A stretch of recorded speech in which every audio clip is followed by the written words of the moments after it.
Welcome to Ascent Academy online classes class 10th के लिए। ये लास्ट टाइम मैंने आपको बता दिया था classification of the mode of transport, इसके बारे में लैंड, वाटर एंड एयर, जिसमें अलग अलग बाइफरकेशन किए गए हैं।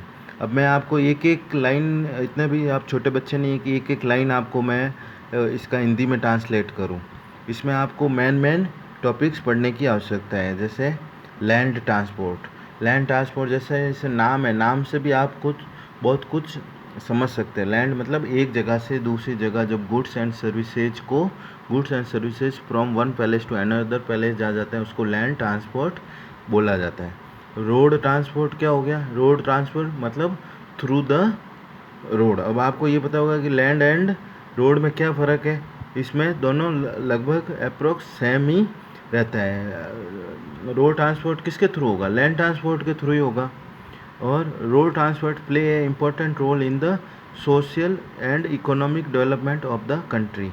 ये जो इम्पोर्टेंट रोल निभाता है, क्या निभाता है? यह इम्पोर्टेंट लाइन है, यहाँ मैं ब्लॉक कर रहा हूँ इस पैराग्राफ की।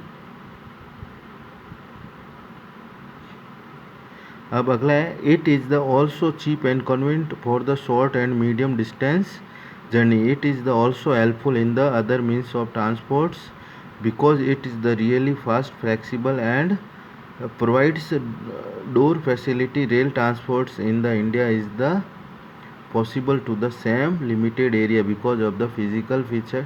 मतलब ये बोलना चाह रहा है कि बाई रोड तो हम कैसे भी जा सकते हैं, बट रेल ट्रांसपोर्ट्स में एक लिमिटेड स्पेसिफिक लोकेशन पर ही जा सकते हैं। Country so road transport is the very important. The total length of the road in the India 2015 was the 547200 kilometres. मतलब क्या हो गया? इतने किलोमीटर ये लंबा है। It include the national highway, main district roads and other rural roads. There are the single lanes, standard, double lanes, four line. ये सबको भली भांति पता होगा कि रोड में सिंगल लाइन है, डबल लाइन है, या किस तरह की अलग अलग लेंस होते हैं। अब road transport is the more important the rail transport. ये आप बिना पढ़े भी अपने मन से लिख सकते हैं। क्यों? रोड ट्रांसपोर्ट ज़्यादा इम्पोर्टेंट कैसे है रेल ट्रांसपोर्ट्स के मुकाबले? जैसे अब ये पॉइंट्स है, कुछ पॉइंट्स आप अपने मन से भी लिख सकते हैं। ट्रेन हर जगह अवेलेबल नहीं होती, जबकि बाई बस या बाई अपने पर्सनल अलाउंस से आप सब जगह जा सकते हैं। लेकिन ट्रेन लेके जा सकते हैं क्या? नहीं लेके जा सकते। Cost of the road construction is the much less than, और इसकी जो कॉस्टली एक्सपेंस होता है वो ट्रेन में एक्सपेंस ज़्यादा होता है, जबकि रोड के वे से ये एक्सपेंस कम होता है। Road can be constructed on the uneven land and in remote area.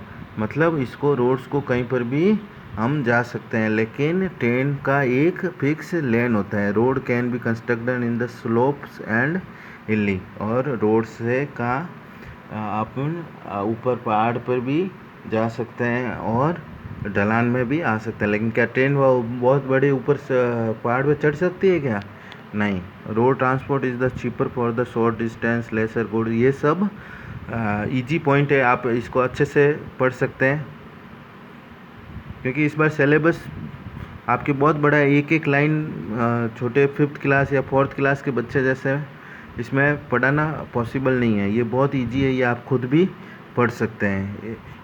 Point जो नहीं, कुछ पॉइंट नहीं समझता, आप मेरे को कॉल के थ्रू पूछ भी सकते हैं। It provide a door to door service, और door to door service by road हो सकता है।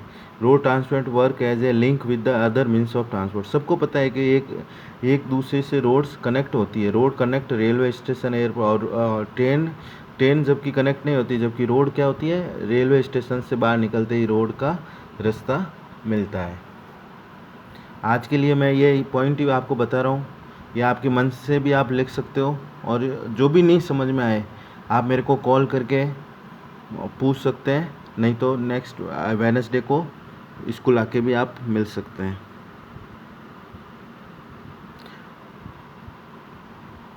और ये पॉइंट्स आपके होमवर्क है, यहाँ पे मैं आपको लिख रहा हूँ होमवर्क। ये आप पॉइंट्स, ये पांचों पॉइंट्स आप नोट डाउन करेंगे। यहाँ पे आप लिख लीजिए question, why road transport is important than transport, बस यहाँ तक आप लिखोगे question, why transport is more important than rail transport. ये कुछ पॉइंट्स है, ये इसके आंसर है। ये आज के लिए इतना ही होमवर्क।